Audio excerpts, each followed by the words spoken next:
J'ai acheté un PC gamer à 1000 € sur Amazon.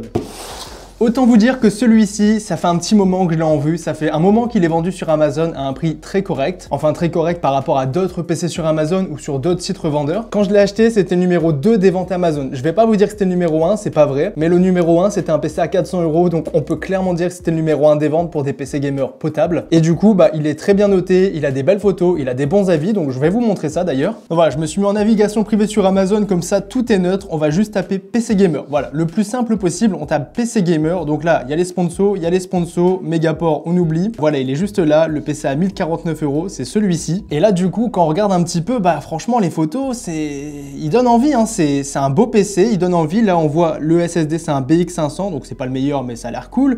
Il a des ventilos RGB, il a pas mal de ventilos aussi, ça, c'est un point très important. Là, il y a 4 ventilateurs sur la photo. Il a une CV550 au niveau de l'alimentation, le ventirad, c'est celui d'origine, et il a des rames Corsair Vengeance LPX. Donc, on va voir si tout est vrai. Mais clairement, si tout est vrai, c'est un PC qui vaut vraiment le détour. Donc on va voir ça tout de suite et ensuite je vous parlerai bien sûr de la configuration. Bon, du coup, je vous ai attendu, j'ai pas déballé. Là, le colis, il est arrivé comme ça. Niveau de la livraison, normalement c'est 24 heures Amazon Prime. Il y a eu un problème de livraison, ça a pris 4 jours au total, mais j'avais commandé d'autres produits sur Amazon et ils ont aussi eu un problème de livraison. Donc je pense qu'en temps normal, c'est un jour. Enfin, c'est un jour si vous avez Amazon Prime. Et du coup, on va s'ouvrir tout ça. On va voir si c'est bien protégé. Donc déjà, vous pouvez le noter, la livraison c'est rapide. Bon, pour ceux que ça intéresse, je vous mettrai aussi le lien du PC en description, hein. Comme ça, si vous voulez acheter le même, vous pourrez l'acheter parce qu'aujourd'hui on va le tester aussi, et comme ça vous allez voir vraiment ce que ça donne. Donc là déjà, ce qui est bien, c'est qu'il y a une double protection, un suremballage, donc un deuxième colis, c'est très important, sinon les PC ont tendance à se casser, hein, tout simplement.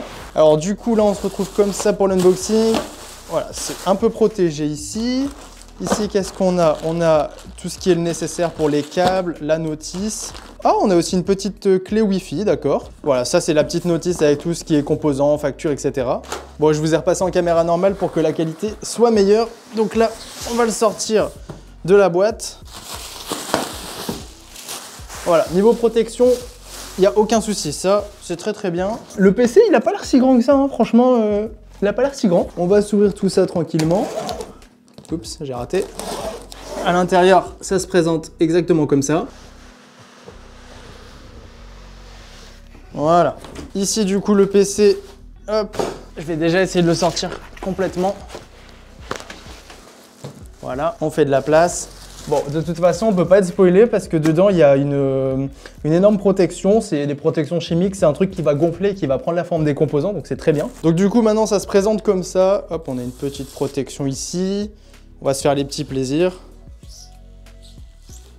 Voilà, on peut voir qu'il y a bien les 3 ventilateurs en façade. Ici, on a la vitre en verre trempé. Normalement, il faut un tournevis, mais ça a l'air de le faire, hein. On va voir si c'est les mêmes compos. On va voir si on a de la RAM no name. On va voir plein de choses. Bon, allez, on ouvre ça ensemble.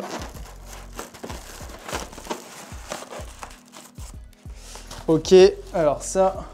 là-bas. Voici la bête. Voici la bête, voici la bête. Laissez-moi un petit peu examiner tout de même. Voilà, les 3 ventilateurs, la carte graphique qui est une Ventus. Ventus de chez MSI, ça a l'air pas mal. Le petit ventirad d'origine. Bon, les barrettes de RAM, ça c'est la première chose que j'ai vue. Et du coup, ici, on peut voir qu'on a 8 Go de RAM, 3200 MHz, case 22. Case 22. Alors, la RAM, faut faire attention à plusieurs points. La RAM, 8 Go, c'est bien. Donc là, on a 2 fois 8 Go, donc c'est très bien. On a 16 Go, rien à dire. 3200 MHz, très bien. Par contre, on a la latence, le case 22, qui va nous faire perdre un petit peu de performance. Il n'y a pas une énorme différence non plus entre un case 16 et un case 22, mais c'est quand même un point à souligner. Et ici, il n'y a aucun dissipateur, il n'y a rien du tout. Donc voilà. Barrette de RAM, no name, c'est comme ça qu'on appelle les RAM vertes. C'est pas dingue. Après, c'est pas si grave que ça, mais pour le prix, j'aurais préféré avoir des petites Corsair LPX comme la photo. Ok, donc du coup, je vais quand même vous présenter toute la config. Donc du coup, le boîtier, je sais pas exactement la ref, mais vous l'avez là. Le processeur, j'ai fait un petit upgrade parce que c'était 30 ou 40 € de plus, je sais plus. J'ai pris le 12400F, donc le tout dernier qui est génial. Enfin, du coup, le ventirad et le processeur, hein, c'est le ventirad du 12400F plus le 12400F derrière. Très bon proco. On a 16 Go de RAM du coup, c'est du no-name, c'est un peu dommage. La carte mère, est-ce que je vais réussir à voir ce que c'est? Alors pour ce qui est de la carte mère, je parierais sur un modèle B450 Pro de chez MSI. Alors du coup, voilà, la config on l'a là. Alors le boîtier c'est celui-ci, le processeur c'est bien le 12400F. On a des 3200 MHz casse 22, du coup ça c'est pas écrit. On a 1 Tera de SSD NVMe. Alors le SSD NVMe, voici la ref. Je sais pas du tout ce que ça vaut, clairement ça doit être classé tier F, hein, c'est à peu près sûr. Donc du coup, le SSD NVMe, bon voilà, on a quand même 1 Tera, ça va. On a du coup la carte mère H610M motherboard, donc ils disent pas ce que c'est comme ref. Ici le ventirad d'origine, la carte graphique RTX 3060. Donc par contre ce qui est bien c'est qu'ils ont fait des économies sur la RAM, ils ont fait un peu d'économies aussi sur le SSD, la carte mère, voilà, ils font des économies un peu partout. Mais ce qui est bien c'est que la carte graphique pour le coup ils ont pas l'air d'avoir déconné, ils ont mis un vrai bon modèle, donc ça c'est cool. C'est pas le haut de gamme mais c'est pas non plus de l'entrée de gamme, voilà, c'est un modèle qui est milieu de gamme, assez correct, donc ça m'a l'air plutôt bon. Par contre la lime elle fait flipper hein. C'est vrai que j'avais pas relevé, mais c'est quoi ça? C'est quoi cette alim là? Alors l'alimentation, c'est vrai que j'avais pas relevé tout de suite, j'avais vu ça, mais j'avais pas relevé, j'étais passé à côté. C'est pas une bonne alimentation. Si vous l'achetez, faut le savoir. C'est pas une bonne alim. Voilà. Ça, c'est dommage. Ça va pas non plus faire exploser le PC. Dans tous les cas, il y a garantie. Je vais regarder si c'est 1 an ou 2. Mais c'est pas une bonne alimentation. Autant la RAM, c'est un peu dommage parce qu'on perd en perf. Mais l'alim, voilà, faut faire attention quand même parce que bah, ça peut être risqué pour les composants. Après, quand il y a la garantie, on s'en fout un peu. Dans 2 ans, vous la changez et puis voilà, c'est réglé. Donc la carte graphique, du coup, la voici. Voilà, je vous la montre de plus près ici. On a pas mal de ports qui sont présents à l'arrière. Donc ça, c'est cool. On a les gros ventilateurs. Ils sont quand même plutôt gros. Hein. Voilà, c'est une 3060 après, donc niveau des performances, bah j'ai jamais testé la 3060 avec le 12400F, donc c'est l'occasion. Mais du coup, carte graphique, très bon point pour ce PC, ils ont pas déconné. Bon. C'était chaud.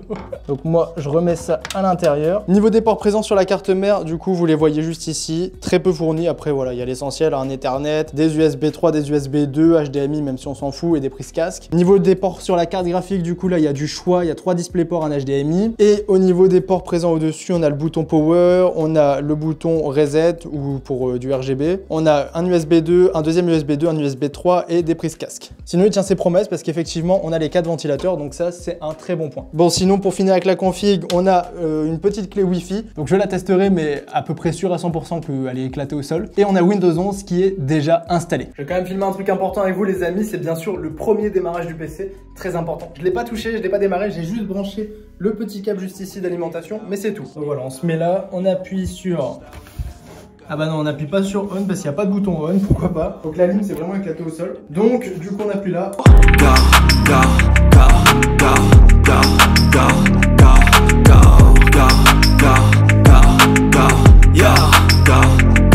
Voilà, maintenant on passe directement au test du PC Gamer. Ok les amis, on se retrouve quelques heures après pour moi et dès maintenant pour vous pour tout ce qui est performance, donc les performances de ce PC sur tous les jeux du moment. Ici j'ai testé en 1080p Ultra parce que bah, c'est un PC qui est clairement fait pour ça. Et franchement les performances sont plutôt pas mal. En même temps le 12400F et la 3060 ce sont des plutôt bons produits. Donc pour commencer sur Apex Legends, j'ai mis le jeu en Ultra donc au maximum, on a 144 FPS en constant, c'est très correct pour y jouer. Sur Battlefield 2042 en Ultra avec le DLSS qui était en performance du coup, si on le mettait en qualité, on avait un petit peu moins de perf. Mais ici, ça tourne très bien. On est entre 70 et 90 FPS. Je prends une marge assez grande parce qu'en fonction de la map et en fonction de ce qu'on fait, ça peut vraiment varier. Sur Warzone très joué, en ultra avec le DLSS en performance aussi, on était à 135 FPS en constant. Là, c'était beaucoup plus fluide que Battlefield. Donc Warzone, ça tourne très bien. Maintenant sur CSGO qui tourne extrêmement bien. J'inclus aussi Valorant dans le même panier, même si ça tourne un petit peu moins bien. Mais ici, on est à 379 FPS avec un petit mode benchmark sur CSGO. Donc autant vous dire que Valorant, ça tournera aussi très bien. Sur Cyberpunk 2077, là je vais un petit peu casser l'ambiance parce que c'est pas aussi bien que CS, bien évidemment. Ici je l'ai testé en ultra avec le ray tracing qui était activé et le DLSS en qualité. Donc le jeu était au maximum du maximum et on avait 43 FPS de moyenne. C'est vraiment pas beaucoup. Par contre si on désactive le ray tracing et qu'on garde le mode ultra et avec le DLSS qui est aussi en qualité, donc vraiment joli, et bien ici on va être à 65 FPS, ce qui est quand même beaucoup mieux. Maintenant sur Fortnite avec les graphismes en compétitif, bah là aucune surprise, aucun souci, ça tourne extrêmement bien, 250 FPS de moyenne, ça va un petit peu dépendre de ce qu'on fait dans la map, mais ça restera super fluide. Sur Forza Horizon 5, un jeu assez gourmand, on est en ultra sur le mode benchmark et là ça tourne très bien, 95 FPS de moyenne. Sur God of War, un jeu assez gourmand, je l'ai mis en ultra pour commencer avec le DLSS en qualité, donc là vraiment un gros jeu. Et ici on est à 55 FPS, c'est pas dingue, on peut taper 60 de temps en temps mais c'est pas ouf. Par contre si on désactive le mode ultra, si on met le DLSS en performance, donc si on met le jeu vraiment basique mais qui restera quand même joli, on est à 144 FPS. Sur GTA 5 en ultra, Ultra avec le MSA en x2, on est à 97 FPS en constant, donc ça c'est très bien et très correct. Pour jouer à GTA ou GTRP, ce sera très bien. Donc GTA c'est bien sûr validé. Sur Microsoft Flight Simulator, vous êtes nombreux à y jouer ici, je le sais. Donc ici on est en Ultra et là c'est un petit peu dommage, on est à 56 FPS. Après c'est un petit peu le test ultime parce que c'est un jeu qui demande énormément de ressources. Si on baisse un peu les graphismes, on passe au-dessus des 60 bien évidemment. Sur Minecraft, je l'ai laissé d'origine, sans pack de texture, sans shaders, donc bien sûr c'est un jeu qui demande peu de ressources à ce moment-là. Mais ici on était à 340 FPS, donc c'est super fluide. Sur Rocket League, on est à 240 FPS, donc c'est pareil, comme d'hab, Rocket je passe. Et pour finir, en beauté, avec Rainbow Six Siege, avec le mode benchmark, on est à 331 FPS à la fin de celui-ci, c'est extrêmement bien. Et donc là les amis, vous l'avez vu, ce PC il est vachement puissant quand même, il nous permet de jouer absolument à tous les jeux en 1080p Ultra, donc ça c'est plus que validé. J'ai aussi fait un petit 3D Mark pour les curieux et les adeptes de 3D Mark. Donc 3D Mark TimeSpy comme d'habitude, 8733 points, avec un score graphique de 8663 points et un score CPU de 9154 points, donc un score qui est correct hein, dans l'ensemble par rapport au PC, c'est bien, on peut avoir mieux bien sûr si on met plus de budget, mais ici ça restera correct. Donc ça les amis, c'est pour tout ce qui est des performances, tout ce qui est température, nuisance sonore, etc. J'en reparlerai dans la conclusion. Maintenant d'ailleurs, juste avant de passer à la conclusion de cette vidéo, on va passer directement au prix de ce PC, voir s'il est justifié. Donc pour rappel, le prix de base de ce PC c'est 1049 € avec la livraison qui est comprise dedans et le montage du coup tout est fait. Donc prix très correct, et moi j'ai pris une option supplémentaire pour 40 € de plus, je suis passé sur le 12409 qui pour moi est vraiment plus intéressant. Et du coup celui-ci, comme vous pouvez le voir, il arrive exactement à 1089 €. Voilà, c'est un petit peu plus que le budget initial, mais ça reste un prix qui est correct et on va voir d'ailleurs ça si le prix est correct. Et pour cela, autant se rendre sur Amazon et additionner le prix de tous les composants. Donc ici le 12400F 210 €, la carte mère la H510M 117 €, les RAM ici c'est 63 €, je trouve ça assez cher parce que regardez les LPX elles sont à 65 €, donc c'est un peu bizarre, mais bon je pense qu'ils achètent en gros. Ici pour ce qui est du SSD, c'est celui que j'ai trouvé, c'est pas exactement le même mais c'est la même marque, c'est presque la même ref, hein, c'est à peu près le même, 100 €, pareil c'est un prix qui est normal hein, pour un SSD NVMe. La carte graphique c'est la moins chère que j'ai trouvé, prix d'ailleurs très correct hein, ici, 400 €, normalement c'est plus 450 € pour celle-ci. L'alimentation, j'ai mis un modèle on va dire équivalent entre guillemets, mais voilà 60 €. Et pour ce qui est du boîtier c'est pareil, j'ai essayé de mettre quelque chose qui ressemblait, donc on va dire qu'il est entre 60 et 80 €. Et je vous laisse faire l'addition, moi de mon côté j'ai arrondi à l'euro près, mais voilà, on se retrouve à 1035 € si on achète tous les composants pièce par pièce. Donc au niveau du prix vraiment de ce PC, de ce qu'on paye pour ce qu'on a, bah je trouve que c'est correct, clairement. Et maintenant les amis, on passe directement à la conclusion de cette vidéo. Donc la conclusion, je la fais en plusieurs points. Déjà pour commencer, pour ceux qui vont me poser la question, avec ce PC on peut faire du gaming, du montage photo, du montage vidéo aussi parce qu'on a un bon encodeur sur la RTX 3060 et on peut éventuellement faire du streaming, c'est jouable parce que la config en vrai le permet, même si des petites améliorations ça aurait été pas de refus, mais en vrai sur des petits jeux ça passe. Donc stream ok mais avec des limites, et si vous pouvez mettre plus dans un PC genre 1200 €, vraiment je vous conseille vivement de le faire, mais vraiment. Maintenant pour ce qui est du design de ce PC, je lui accorde la note de 7 sur 10 parce que il est pas moche, il est pas non plus super beau, mais il a un joli boîtier, il y a pas mal de RGB, bon les composants de name à l'intérieur font que il est un peu moins beau, mais en vrai je trouve ça passe, donc 7 sur 10 je trouve ça pas mal. Maintenant pour ce qui est du bruit de ce PC, donc la nuisance sonore, en vrai ça passe, hein, franchement quand on a un casque sur la tête on ne l'entend pas, moi j'ai eu un casque tout le long, il n'y avait pas de souci. Quand on n'a pas de casque et qu'on tend un petit peu l'oreille, oui on peut l'entendre, il y a pas mal de ventilos qui tournent et bah si on le fait vraiment cogiter comme j'ai pu le faire sur 3D Mark et tout, bah là il peut un petit peu ventiler, du coup forcément ça va être un petit peu gênant, donc je lui mets 7 sur 10, c'est pareil que le design, c'est pas dingue mais c'est pas non plus le pire. Pour ce qui est de la chauffe de ce PC, donc est-ce qu'il est bien refroidi? En vrai dans l'ensemble oui. Le GPU dans l'ensemble on est entre 60 et 70 degrés quand on va jouer à des gros jeux, donc en vrai c'est correct, on a vu mieux mais ça passe. Et par contre pour les CPU un petit peu plus, on était vers 70-80 degrés, donc en vrai ça reste assez correct, c'est pas le meilleur non plus parce qu'on est sur le ventilateur d'origine, je vous le rappelle. Il y a juste sur 3D Mark que j'ai réussi à le faire passer au-dessus des 80, mais sinon dans l'ensemble ça reste assez modéré. Donc voilà, GPU c'est correct, CPU c'est bof, on va dire ça comme ça, mais dans l'ensemble ça passe. Niveau des performances, bah très bien pour jouer en 1080p Ultra, ça